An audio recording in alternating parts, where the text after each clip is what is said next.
জামুগুৰিহাটৰ চকীঘাটত ভয়ংকৰ পথ দুৰ্ঘটনা। বাইক আৰোহীক মহতিয়াই আনিলে তীব্ৰবেগী ডাষ্টাৰ বাহনে। কথম্পি প্ৰাণ ৰক্ষা ছাইদুল ইছলাম নামৰ বাইক আৰোহীগৰাকীৰ। গুৰুতৰভাৱে আহত বাইক আৰোহীগৰাকীক তেজপুৰলৈ প্ৰেৰণ।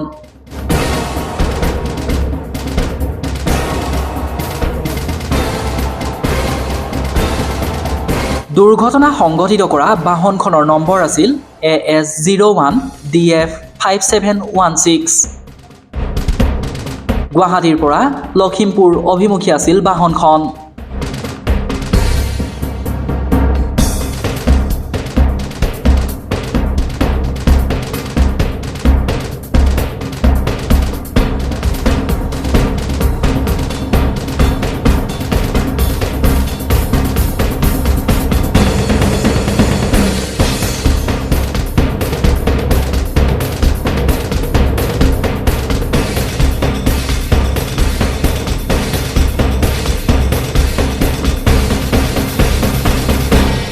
তেজপুৰৰ পৰা জামুগুৰি অভিমুখে আপোনালোকে দেখিছে এখন ডাষ্টাৰ গাড়ী আহি আছিলে আৰু তেনেস্থলত সেই একেটা ছাইডৰ পৰা এখন স্প্লেণ্ডাৰ সহ এজন ব্যক্তি আহি আছিলে আৰু ব্যক্তিগৰাকী ইয়াত আপোনালোকে চকীঘাটত যিটো ডিভাইডাৰ দেখিছে এই ডিভাইডাৰটো তেওঁ ক্ৰছ মাৰিব বিচাৰিছিলে আৰু বিপৰীত দিশৰ পৰা যোনখন গাড়ী আহি আছিলে এখন তীব্ৰ বেগত আছিলে।